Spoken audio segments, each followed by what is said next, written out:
Christian rock groups, they would make religious parodies of popular rock bands. So instead of In the End by Linkin Park, it was Corinthians.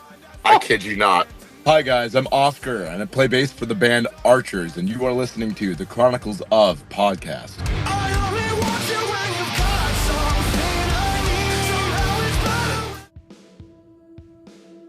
Hello world, Wednesday 13 here. Hey, this is Tom Stain. Hello everybody, I'm Ronnie LeDrew. Yes, my friends, my name's John Mahon. What's going on, everybody? It's Tom. And it's Jamie. Welcome to the Chronicles of Podcast. Ladies and gentlemen, days and M's, this week we are back with a brand new interview. This week we're bringing the bass player of an incredible metalcore band who we think you'll love as much as we do. This week's guest is the first person I've ever Googled for research and had the search result come up with a Reddit thread called Lady Boners. Make of that what you will. So make sure you're wide awake because your life will be better off with the temporary high you'll have after listening to this band as we bring you Oscar Porter for the Chronicles of Archers.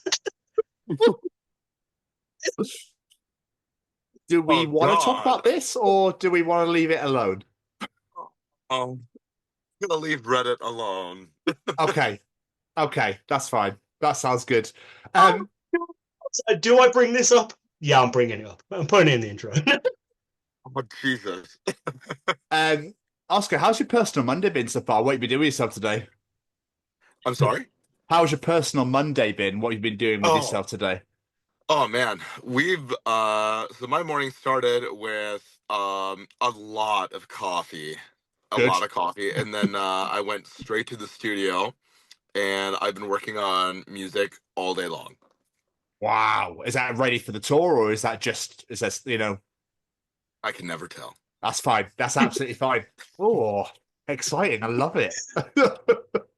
Yeah, that's what we do. We like to we don't really like doing a whole lot of rollout for when we're going to put out new music and stuff. We work on it behind. We like our preferred way of going about it is we work on it behind the scenes. We pick it apart, throw it away, build it back together, throw it away, build it back together, and then we come up with something that we think is really cool, and then we like to do a cold drop. And where it's like you give people like a couple of days notice that like, oh, this is gonna happen, and then you just drop it. Nice. You know, yeah, because like there's all kinds of ways. There's no one correct way to like release music, but that for us, that's how we like to do it. We like to get people just there it is right there, and like you don't get any warm up to it. It's just a cold drop. I like it's like the benefit. It's a benefit of modern music though, with like Spotify and things like that, because you can do that. You can just go, there you go, have a fucking song.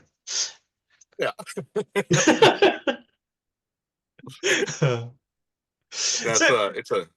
a lot of fun. We've been very, very blessed, especially with this last EP, the Temporary High EP, getting to work with Matt Good, responsible for everything that you know and love from Asking Alexandria and bands like them. That was huge highlight for us. So we got very, very blessed to be able to do that too. Incredible. So how we like to start these things, Oscar, is take it right back to the start. Days of young Master Porter, you could say. What did you want to be when you were growing up? Has it always been music for you, or something completely different, like train driver, actor? I don't know. Oh man, I wanted to be anything other than an awkward youth is what I wanted to be. No, that one, son. And then I fell in love with metal music, and of course that didn't help.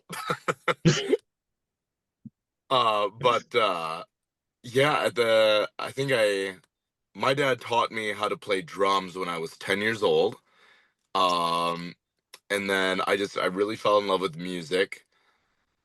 With like the big rock band at the time was a band called Switchfoot, and I fell in love with their album The Beautiful Letdown and Nothing Is Sound, and I that sort of like alt indie rock sort of sphere really did something for me. And then it wasn't until like 2013 that I discovered bands like A Day to Remember and you know, and I was just like, oh my God, I didn't know like bands could sound like this. You know, I'd listened to System of a Down and like Disturbed and Breaking Benjamin. I didn't know stuff like that existed though.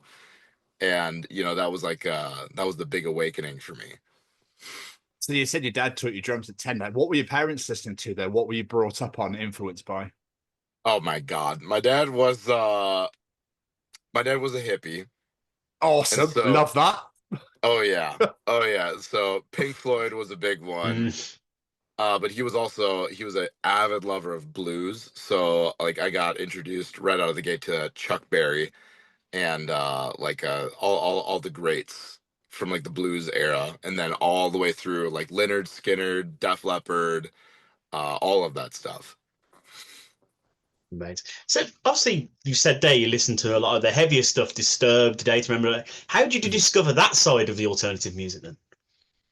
So, so it's funny because my parents were very strict, you know, very conservative family, and so they didn't want us listening to contemporary rock and roll. They figured like Pink, you know, 70s and 80s rock and roll was bad enough, and but then and I feel really bad because I hope my dad doesn't hear this.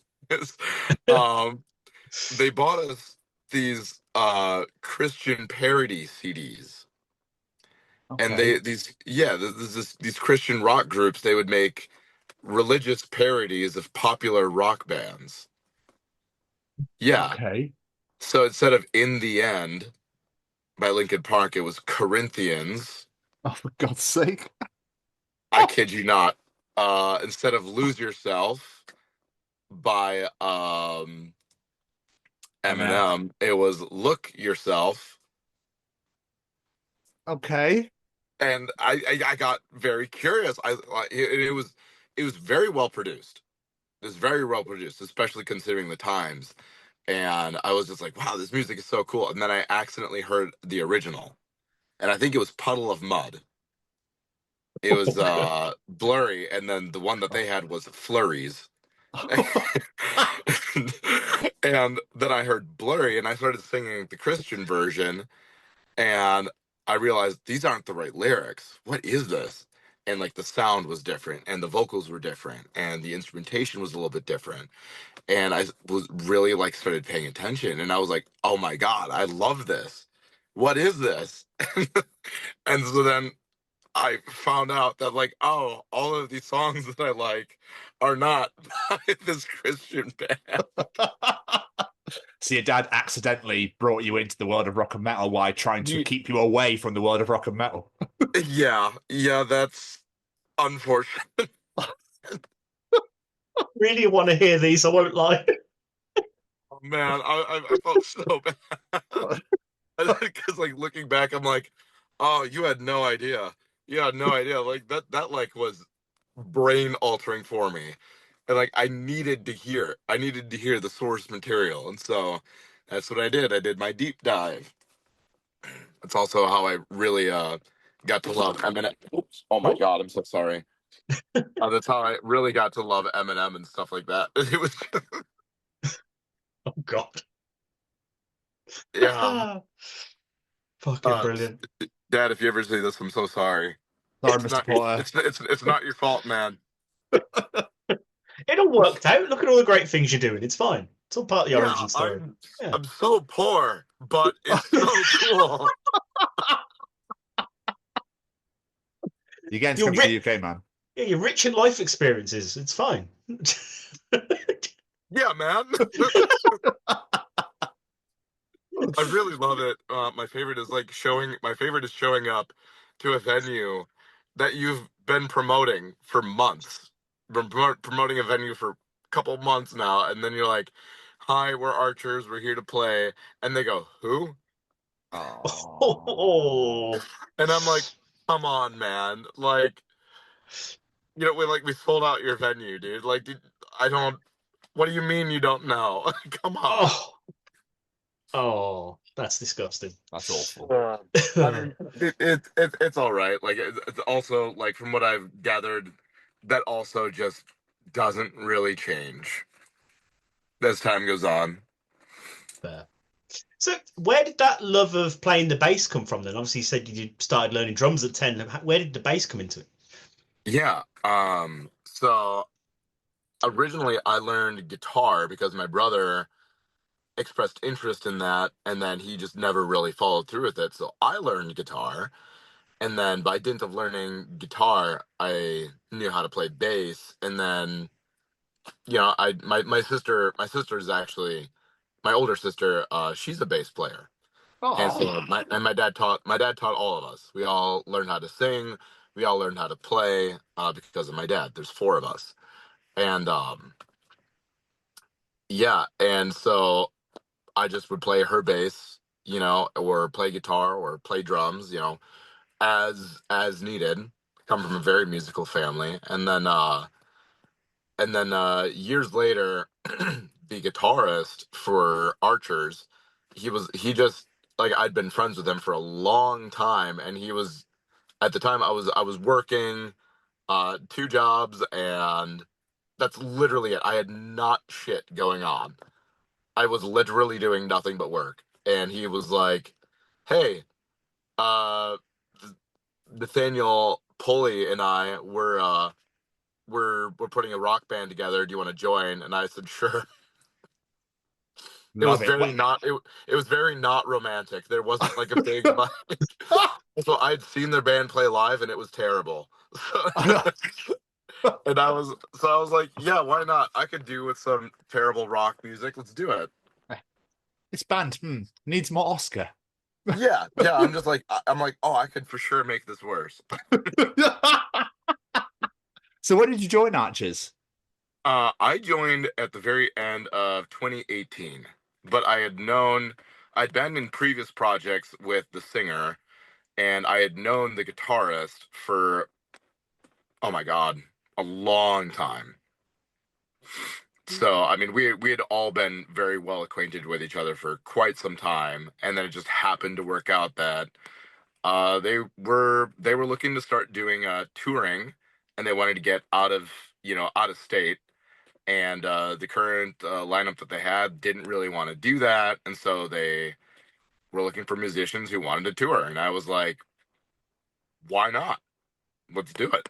I think what I find mind-blowing is people who join bands then don't want to do anything with it. They just want to play. Like, why would you join a band if you don't want to go on tour? Why would you join a band if you don't want to go and make music and tour the country, tour the world? Do you know what I mean? It doesn't make any sense. Yeah, I mean, like, so I don't think that there's any. I mean, I'm sure you know this too. Like, there's no right or wrong way to do music. Yeah. And if success to you is, you know what, I run my local bar scene, I play everywhere in my state or in the tri-state area, or maybe I just play my town, once every couple of months or once a week or whatever style, whatever frequency or infrequency, whatever is like, yeah, that's what I wanted, then that is your success. And, it's not touring for sure is not for everybody. It is a lot of time. It is a lot of work. You're hungry for a lot of it. Yeah. And then the 3 to 4 hours of sleep a day that you manage to cobble together suck. Oh man. But for pretty much from when doors open until end of night, it's like the coolest. For me, that's where I ascribe my success. Is like, that means that my band did it because people showed up, and we're in, I don't know, pick a place. Like, we've been all over the East Coast. We've been over West Coast. We've been throughout the entire United States. And this is our first time coming to the UK now. And, like, the fact that we were able to play anywhere, and somebody was like, hey, that music that you made, I want to come and see that. They could pick from 100,000 different bands, but they picked your band. I'm like, that's for me is my big win. That's what I needed to see. And that's not for everybody, like it's a very individual sort of like description of success, I guess. Yeah. That definitely put me in my place. Sorry, I was just no, I know what you mean. I know what you're saying. Now I feel like some people, they're like you say, they're happy just to play their local area. They're happy to play their state. That's for them is the win. They've done it. They've completed it. Like I can die happy now. I can go and live my life and have a family and whatever else. Do you know what I mean? Where some people's idea of it is, I want to take over the world. I want to tour the UK. I want to go to Europe. I want to go to Australia. I want to go here, here, and here. Do you know what I mean? So I never looked at it that way. Yeah. No, I mean, like, I definitely have an itchy foot, I guess you could say. I love being on tour. I love touring. I love seeing the world. I love going different places. I love meeting new people. And so that's why I like the hard touring lifestyle. That works great for me because I'm like, that's what I wanted. That's what I was looking to do.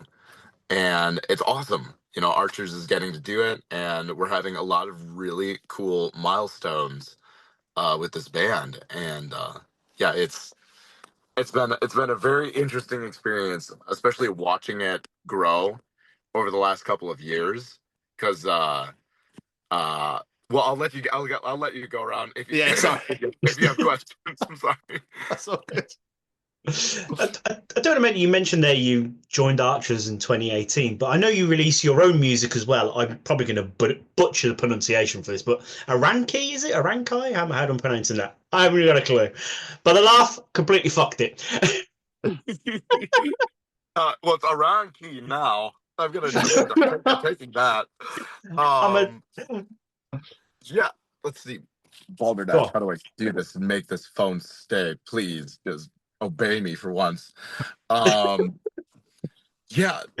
So yeah, my side project is Arankai. And completely fucked it. There we are. Well, to be fair, it's an entirely made up name. It does not exist. But yeah, I built it out of my favorite anime show growing up was an anime called Bleach.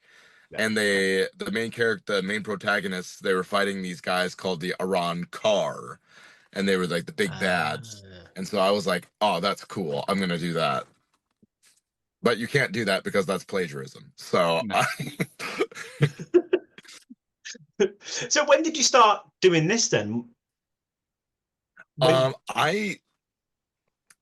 So it was born kind of out of like a mental, emotional necessity, because I love, if I had to choose doing one or the other, like either, and you understand, I've expressed like my love for touring, but if I had to choose one, either writing and making music or going on tour, I would rather make music. Like that is soul food to me. That's what I want to do. I love that so much. And I mean, with Archers, like we were only in the studio, once or twice a year. And I'm like, I'm going to go nuts. I need to be able to create more of this. Like, I love doing it. It's like an addiction. And so I figured out how to do that. I think it was in 2022. I got with a producer buddy of mine, and it was actually the same guy who was working with Archers, and I was like, hey man, I got this great idea. It's so stupid. This song is not going to do anything, but it's going to be awesome. And he was like, sure, why not? So I paid him too much money, and then he was very reasonable. He humored me.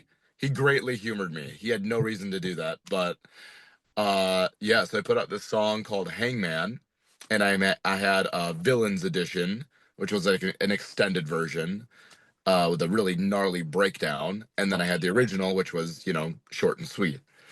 And it was this weird conglomeration of like dark rap. Then I had like a clean indie pop chorus, and then I had a synthwave breakdown, and then the extended version had like a super heavy breakdown.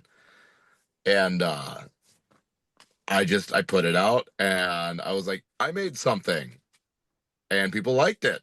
And so I'm like, well, shit, I'm just going to keep making more of it. And it eventually started paying me. It took a long time before I got like my first payout from that. And then I was like, wait, music can pay you? I didn't know that. And I actually got paid from it. And then I just kept doing it, and I kept writing, and I started coming up with like a storyline of what I wanted to do. And then I dropped my first, ultimately, now we're in 2025, and I dropped my first album. So that was an experience. Does it all like blend in though? Do you blend it in with Archers as well? Like if you have, say, a riff, or you have something, you go, it's not really working here, but it might work over in the Archers camp. Do you have that at all? Weirdly enough, it ends up being kind of the reverse. Like, I'll bring stuff to the Archers table, and if it's not something that we necessarily want to use, or if it's not, yeah, like I put out a song called Evergreen. Yeah. And I'd originally I'd written this cool, what I thought was a cool top line over the song, and I was like, hey, we should use this for Archers. And they were like, I don't know, that's just a little bit too dark. It's a little bit too heavy. We need something, and I'm like, oh man, but I really like this. I'm like, well, I mean, if we're not going to use it, then I'll use it. So I used it, and fans of Arankai, they really like it. I don't know that it would have gone over as well as Archers, but it worked well for Arankai because Arankai is more dark and scary, I guess you could say. I use that term very loosely. But yeah, that's usually how it works, is like I'll serve Archers first. And if Archers doesn't want to use an idea, then I'm like, all right, that's cool. Like I have another outlet to put it into if I'm really that attached to the idea. More often than not, though, I'm like, if Archers doesn't want to use it, I'm like, maybe I don't need to use it. Maybe it's not that big of a deal,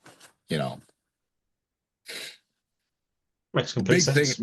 The big thing with writing music is leave your ego at the door. Like, just because you think it's a great idea does not mean it's actually a great idea. And we've learned that. So when it comes to songwriting with Archers, does Nathaniel write all the lyrics, or is it like a band collaborative sort of thing where you all write it? Yeah, Nathaniel writes, I would say, about 90% of the lyrics now. Yeah, I wrote, like, he'll tap me in to write some lyrics for pieces that he's either struggling with, or just kind of maybe just get like a fresh take, like Drag Me Out. I worked a lot on that song. Perfect Strangers, I worked a lot on that song. Never Enough, I worked quite a bit on that song. But yeah, I would say like just about everything. Well, actually, no, yeah, literally everything else is just him. Okay. Do you know where he gets the inspiration from his lyrics? Is it personal or fiction? A lot of it is very like it comes from personal experiences. That's where he seems to write like a lot of it is, well, anybody who listens to Archers, a lot of what they say is usually like it feels very authentic, right? It sounds more like a conversation than it sounds kind of like, oh, I'm listening to like a radio friendly hit or whatever. It's like it sounds like somebody's talking. Like he would say those words in a conversation. That's how he writes. Like, he'll put it in prose so it rhymes, but he writes the way that he talks. And that's how he also writes his songs. It's like, this is coming from him. It's very visceral. It's very raw. Like, you're not going to get anything else out of him other than exactly what he's thinking. which is awesome. Which is very awesome, because like I feel like a lot of people now, they chase like there's a lot of pursuit for like the radio friendly market and being, more or less, I wouldn't say disingenuous by any means, but trying to like fit a certain mold, with like how you approach music or how you write your lyrics or melodies, because I want it to be on this radio station, or I want it to chart, or I want to fit into, this demographic. And it's like, that's cool, but if you're going to write all of your songs that way, then, where's the story? Yeah. Yeah. It's almost like you're not being true to yourself in a way, because you're trying to cater it to whatever, you know, the media wants or whatever radio wants, whatever. You're not being true to yourselves. It's like, but we have to write this because this is how they want it this way.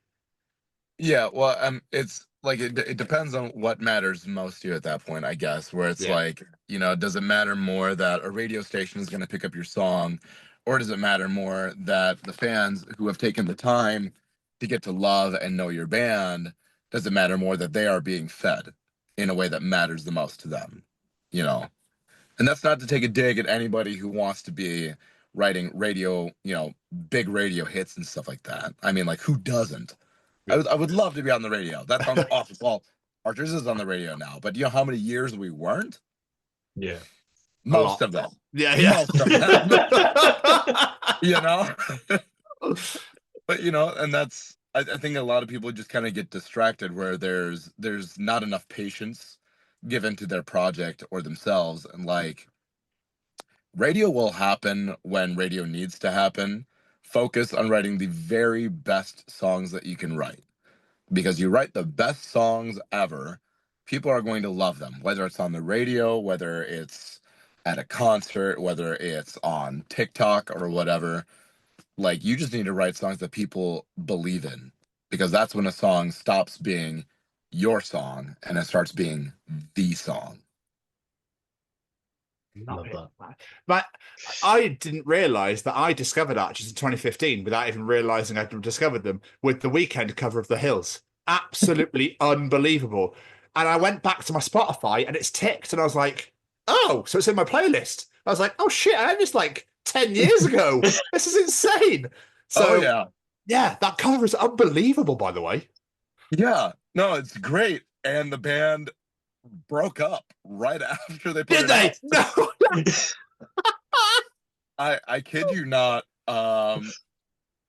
So I got to be there for that. That was funny.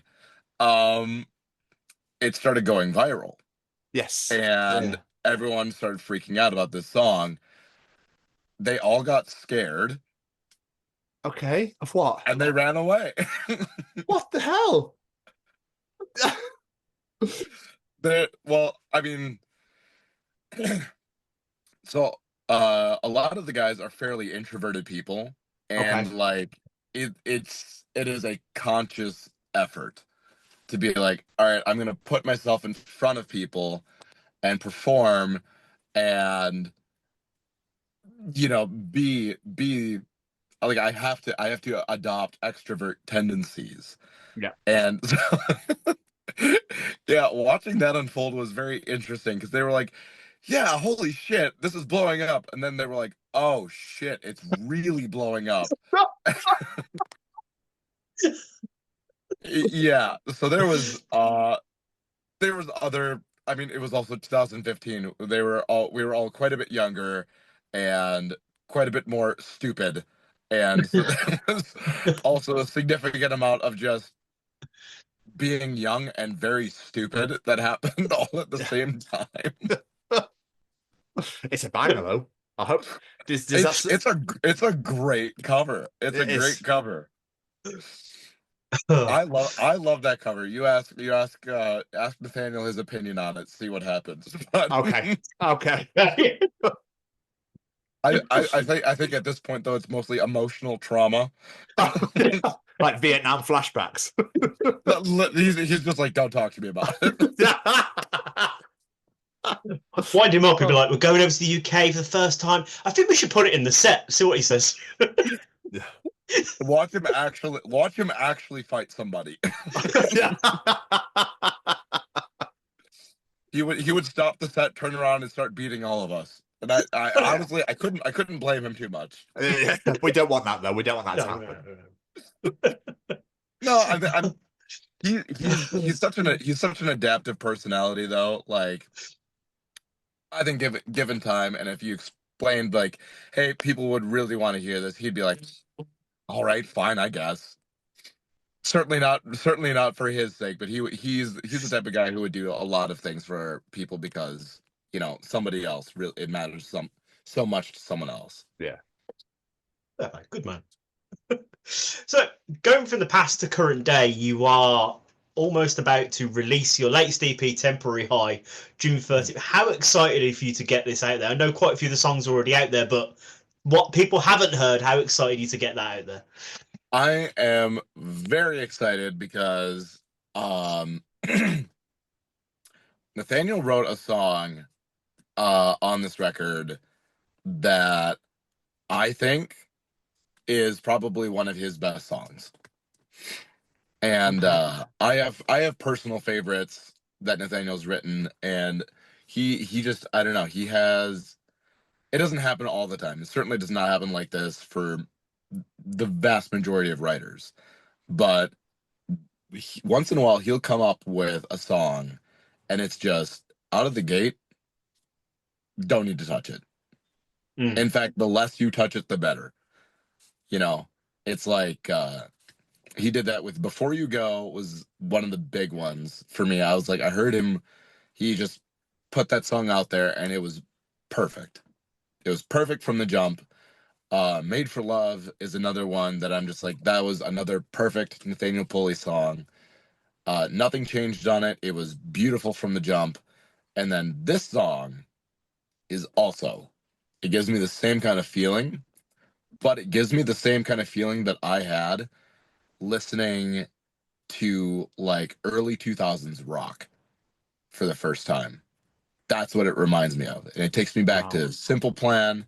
It takes me back to Good Charlotte. It takes me back to like all of these bands that I got introduced to by accident as a kid. And I'm like, I don't know. I'm very, very, very excited to I'm very excited for people to actually get to listen to that song in particular. I mean, the whole EP is unreal. It's absolutely unbelievable. Every song is an utter banger. Yeah. I actually struggled to pick a favorite, because they're all just in their own right phenomenal.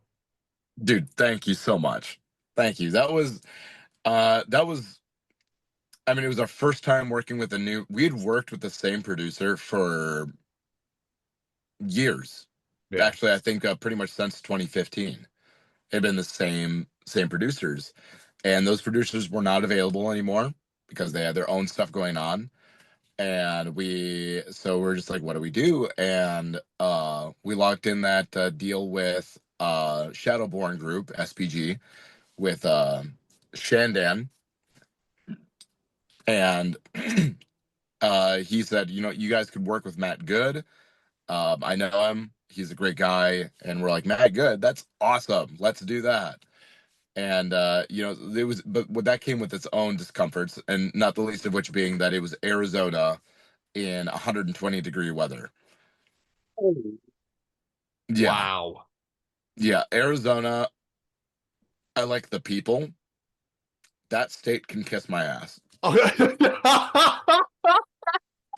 There should be no reason. Like, I'm like, how do you even have, like, wildlife? Yeah. That's how do you have wildlife? Like, I'm pretty sure I watched I'm pretty sure I watched a chicken become a fried chicken, like as it stood still too long and just deep fried in front of me. That was ungodly. But thank God for AC. That was incredible. But yeah, that was just learning a new personality and getting to work with a new person in literal hell. But yeah, it was definitely born out of a lot of struggle, and I don't know, it just the way that it sounds is very raw and very intense, and there's no like not that there's but there's very little production. It's very, very guitar heavy. And versus like other tracks that Archers has, like we love our production. We love big synthesizers and bass drops and little vocal diddly doodlies all over the place and stuff. So like this was like, I mean, Matt Good writes rock and roll. You know what I mean? Like those are some vicious records he's got under his belt. Yeah. And that's what came out. It was like this really vicious kind of kind of like fight riff kind of stuff. And like, I love it. I love that stuff. Also, I listen to that kind of stuff all the time. But, that's besides the Well, there's a lot of blends of different genres in there as well. You can feel a bit of funk, and there's a bit of R&B in there as well. There's like little hints and bits and drops. You're like, just for like a verse, something. Like you want to get up and just start dancing, and then lose your shit all over again. Oh yeah. We threw a like a trap beat into one of the songs. I think it's in Never Enough. We threw a trap beat in there just because we could. I love that. Yeah. And I was because Matt was like, all right, cool, we got a rock song. How do we make it exciting? And that was kind of the name of the game. It's like, yeah, you can write a rock song. What's a rock song that you haven't heard though? You know what I mean? Oh, that's a challenge. Yeah, it's like, yeah, because every song's been written. So how are you gonna say this different than somebody else? And so that was the challenge. And then like another really cool thing about Nathaniel is like he has such a beautiful, like, if he was set into like an R&B or a pop band, it would just be, you'd be like, yeah, obviously that's the guy that you would put in like I don't know, he sounds like Brendan Urie mixed with something else in like funk, right? And so, but he plays in metal, and so it's like having a singer who's that diverse means you can just kind of do whatever, and it's gonna sound like that. Yeah, you want to have this crazy fight riff, but he's gonna sing over it, so it's not gonna sound like a fight riff anymore. It's gonna sound like sassy, Yes. Yeah, it's cool. I could gas up my boy all day. Big fan of his voice. But do you both like, because obviously you do backing vocals, like you work together. So for example, in Never Enough, there's a blech in there. There's always got to be one in metalcore. There has to be. It's a main staple now. It has to be in there. But like, does he go, I want you to take this? Or do you go, oh, how do you feel if I took this bit? Or how does it work with you two? So Nathaniel is like, it's not that he doesn't hate screaming. He's just kind of tired of it. Okay. Which is why I do pretty much all of it now. Nice. And Never Enough was one. It was one of those songs where he was busy writing 4, 5, 6 other songs all at the same time, and so he was just like, all right, I need you to write this. I need you to do something. Take the song, write it. If I don't like it, I'll beat you up for it later. But no, he would never. I keep saying that like he's some animal. He's not. He never. He's the last person to ever do that. But so I just kind of wrote what I thought was like a really cool top line, and I kind of fit it along with the narrative that we were going for, which was kind of like a breakup gone wrong. You know what I mean? Where like there's toxicity on both sides, and it's just like this downward spiral into, culminating in explosive behavior and stuff like that. And so I'm like, cool, I can write like that. Why not? So, I took the lead on that one, and I wrote most of that. I wrote the black because I like it, and Pulley hates it. Oh, why? It's got to be in there. It has to be. The Blair guy will love it. I know. And he to his credit, he was like, it sounds sick. I just hate it. Because he's also he's very like, if it's already been done, he doesn't want to do it again. You know what I mean? Okay. And so he's like, all right, everybody's already done this. I don't want to do it. I want to do something else. And I'm like, but it's right there. It just transitions right beautifully. Do you know what I mean? Yeah, I think I'm sick. Yeah, I had to work up a lot of phlegm to be able to do that, and it made me sick to actually do it. I hate that feeling. It's such a gross feeling to have in your throat, but it sounds cool though. It sounds amazing. Yeah. But we'll talk about then, like the sound and how all the different blends. But if you listen to old Archer stuff, the new stuff is very different. What brought on that change in sound? It was just kind of like kind of an kind of an evolution of just like, what do we like as individuals like, and less of just like, all right, this is what's happening in metalcore and this is what people are doing in like our spheres. That's cool and all. What do we like? You know, like for me, I like really, really dark, really, really heavy music. For Nathaniel, he likes folk music. He likes pop. He likes some, hip hop, but he's mostly like in the pop, funk, blues, not really blues, but like indie folk sort of stuff. He really loves that. And then our guitarist, he's like the definition of the hardcore kid. That's him. Okay. Yeah, so like every pop punk band you can imagine, that's him. Love that. Yeah, he's our favorite sad boy. We love him to pieces. But like that's also kind of like how he writes his riffs. They're all very like they all sound kind of like a little bit like a fight riff. Everything da da da da da, kind of like that sort of that kind of stuff. And so we just kind of figured out like how do we take that and how do we like put it all together? And so we figured out on this kind of like cool algorithm of like we need a big open chorus, because that's where we shine the most, and that's where we can let Pulley like really sing and belt his notes and give people a good taste of his voice.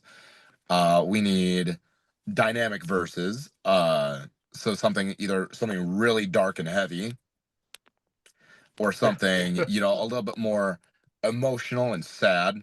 Our guitarist. I'm so sorry, Ben. Please don't be mad at me. Yeah, it's very interesting. It just took a long time to kind of like figure out how to express that. And I mean, like, we're still working on it, but I'd have to say, like, I think it was around the time Bitter came out. That's when we really started being like, all right, this is what we should sound like. This is what an Archer's song sounds like. And there was always bits and pieces of it happening as we went along, but it's like that. I think that was like kind of like our big turning point with Bitter, and that's where we really started to take on more of our own sound. It's whatever caused that epiphany is a beautiful thing, because as we said before, your sound is incredible and it's unique to you, and it's fucking great. Thank you so much. We're very proud. Very proud of how far we've come. Very, very proud of this EP and all the work that went into it, and our drummer for being the big mastermind behind like the artwork and like why things look the way they do is because of our drummer. He's got a brilliant mind for that. And just I don't know. It's it might be the temporary high EP, but I'm going to be riding that high for a while. Oh, that was good. I like that. That was good. You like that one? Oh. John's been practicing his marketing lines. I like that. Yeah, I'm so good at this. Please don't ever say that. That was. But looking at your back catalogue, I realise you've released loads of singles. You've released a few EPs, but is there ever a plan to do a full length, or are you just happy just dropping songs when you've got them? Like,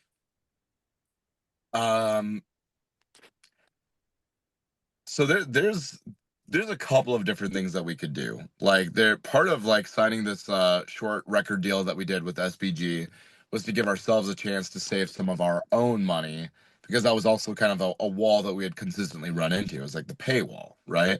You only have a certain amount of money. Well, how many songs can you make with this much money?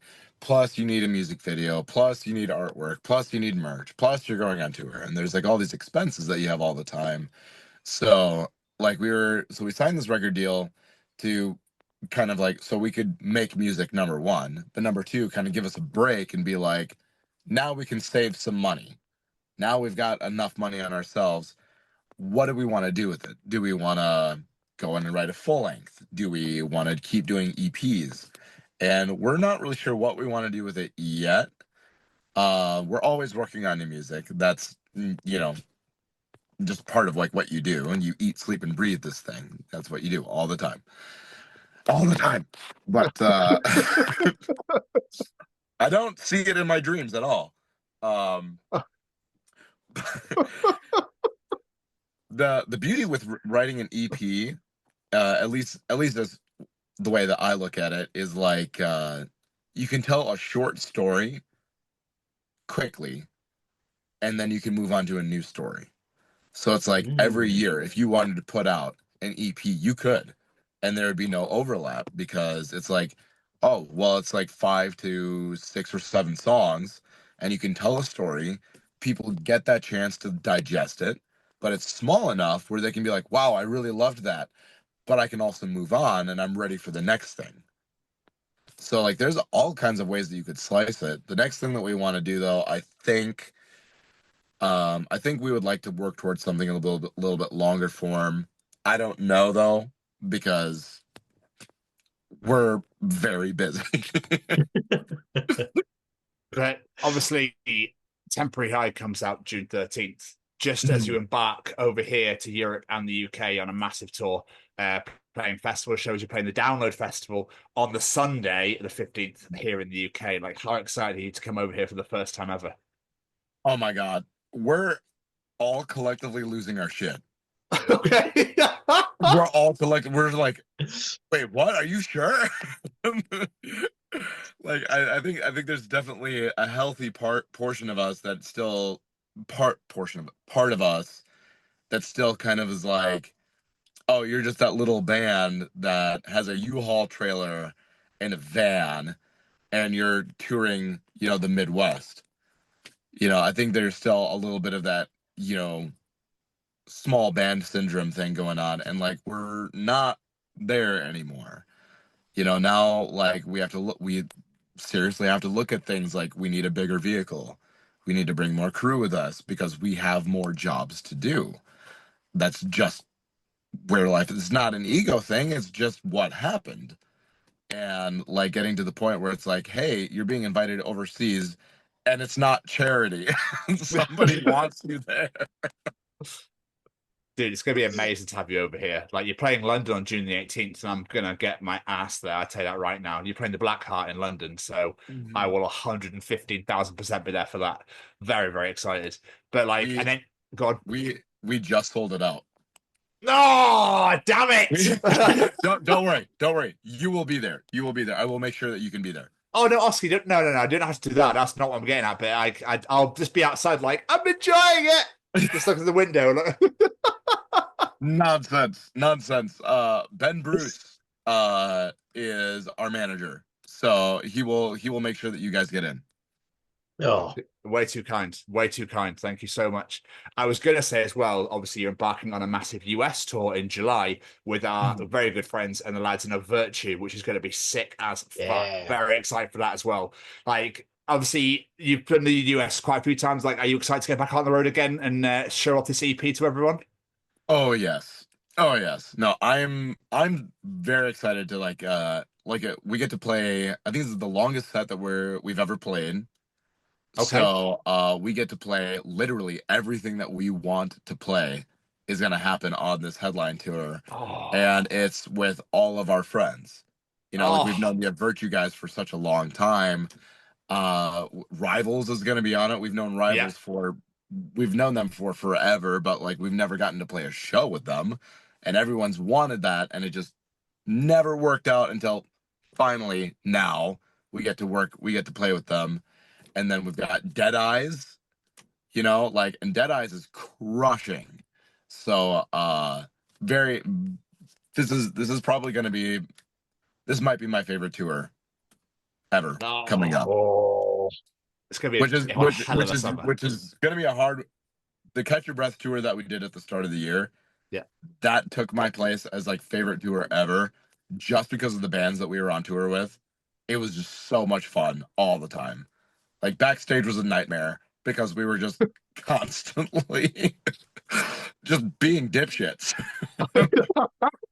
It was great. We're just always teasing each other and making fun, and like, just always great. And then everybody who showed up at the shows for the Catch Your Breath tour was just, I don't know, just like, it was like all the best people in the world were all in the room at the same time every night. So I don't know, something inside of me is telling me that this the headline tour that we have coming up in July, I feel like that's going to be the next big one. That's probably going to take the crown on top of my list. I'm very excited for that. And then you've just announced a support slot with Nothing More in 2026, doing it all again. Like, it's so well deserved, though. It's so well deserved. You deserve to be doing all this. Man, I don't know about like I get kind of uneasy around that word where like, oh, you deserve it, and it's like I don't know that anyone deserves anything. You know what I mean? No, no. Yeah, you know what? I'm going to contradict everything that you say going forward. You're always wrong. Sorry, Oscar, I'm so sorry. I do apologize, sir. Sorry, sir. Sorry, sir. You're going to set the fan on you if you're not fucking careful. No, I just, it's just one of those words where I'm just like, man, deserving something comes from places like, oh, I was entitled to this. And I'm like, no. Because like I've seen so many bands and so many wonderfully talented people, and they've never gotten their shot. Yeah, and I feel like that's so terribly unfair. But there's also, it's just, you got lucky.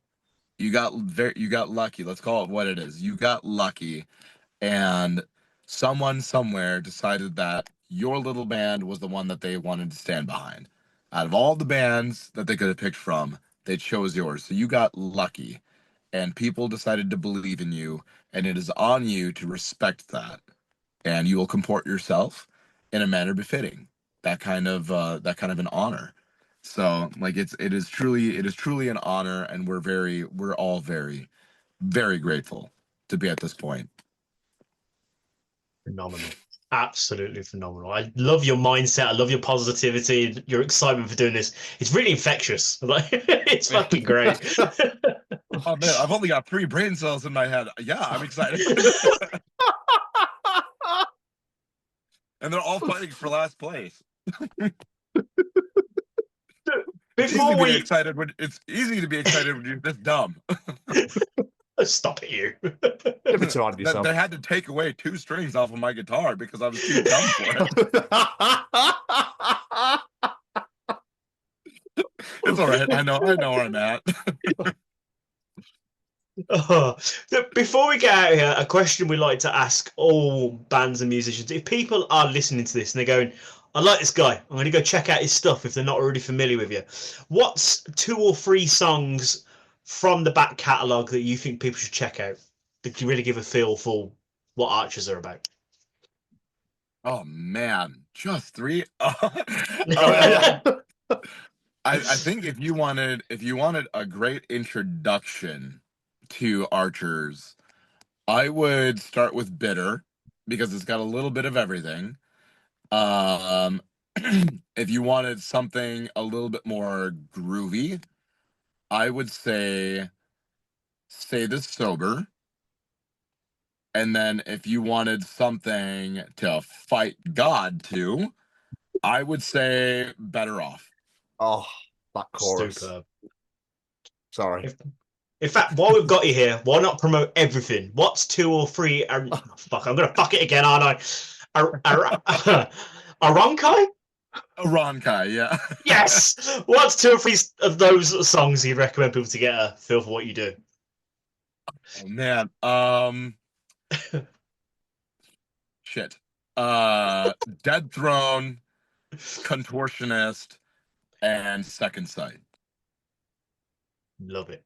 Love it. Those I think those are my favorite. Those are my favorites that I've done. If I had to pick between Second Sight and Conquer, though, maybe Conquer. I don't know. I like all of them very much. That's the best part about having like the solo project, is like I get to make all of my favorite songs, whether they're objectively good or not. I'm just like, I thought that sounded cool and I really liked it, so I put it together and then I put it out. I love it, and it's fucking great. The album is superb. So Dude, thank you so much. Thank you. Mr. Stevens, do you have any more questions for our wonderful guest? I do, Oscar. When you first started out on this journey and your dad was giving you, Christian rock songs of covers of the actual songs, that sort of thing, and you embarked on this journey playing drums, playing guitar, playing your sister's bass, etc. Did you ever think this is where you'd be today? Not a chance. Not a chance. I think by the time I was about 15, I was like, man, I would give anything to be in a rock band. And I wanted that so bad.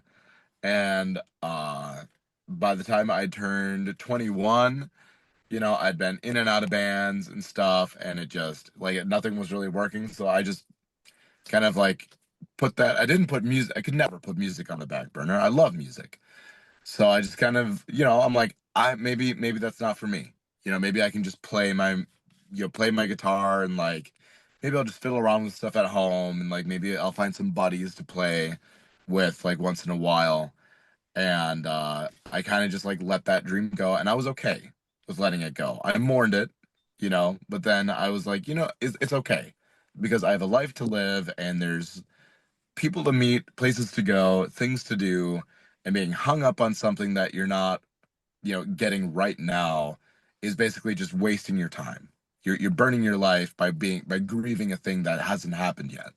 So I'm like, I'm gonna let that go for now. And then when my number got punched and Ben hit me up and he said, "Hey man, are you bored?" I was like, "Yeah, I'm bored. Let's go." Oh, incredible. Fucking love it. Yeah, so I mean, the best things happen in life because you're not looking for it. Yeah, it's exactly what they say. Absolutely. Very wise man. Indeed. Oh, yeah, that's me. Oscar, where can people find you and the band out in the world? Plug social medias, websites, whatever it may be. Best place for us is TikTok and Instagram. You can find us at Archers Band on TikTok, Archers US on Instagram. You can find a Ronkai. You don't want to find a Ronkai. If you want to see Oscar put his feet on mirrors, yes, you do. Oh, Jesus. Oh, don't look at that. Just listen to the music. I promise it's so much better than that. Just don't look at the social media. Don't let it ruin it for you. Listen, man, I gotta eat. God only knows that being in a rock band doesn't pay you shit. You got to feed those Reddit forums. It's fine. We get it. I'm gonna need therapy. Oscar, this has been so much fun. Thank you so much for taking time out chatting with us today. It really means the world. Oh man, I was very excited. I was very excited, and Bruce was just like, "Hey man, you should talk to somebody out here. You guys are going to be in England. You should talk to someone." And I'm like, "Yeah, man, let's do it. That's what Pulley's for." And he's like, "No, man, you need to talk to somebody." I'm like, "Oh shit. All right. Well, here we go." I'm like, sorry in advance. I'm not great at this. I mean, it's been absolutely unbelievable. It's been so much fun chatting to you, getting to know you for the last hour. We just really appreciate your time. I know how busy you are and everything, so thank you so much. Oh man, I'm stoked to be here. Thank you guys so much. I cannot wait to see the reaction for everyone to check the EP out. Friday, June 13th, might I add, is when it is out all over the world. And I'm very excited to come and see you in the middle of June here in London. Very excited as well, my friend. Thank you so much for having me. An absolute pleasure. You take care of yourself. Enjoy the rest of your day. And hopefully we'll catch up soon. Awesome. We'll see ya. Cheers, pal. Take care. See you later. Bye-bye. Bye.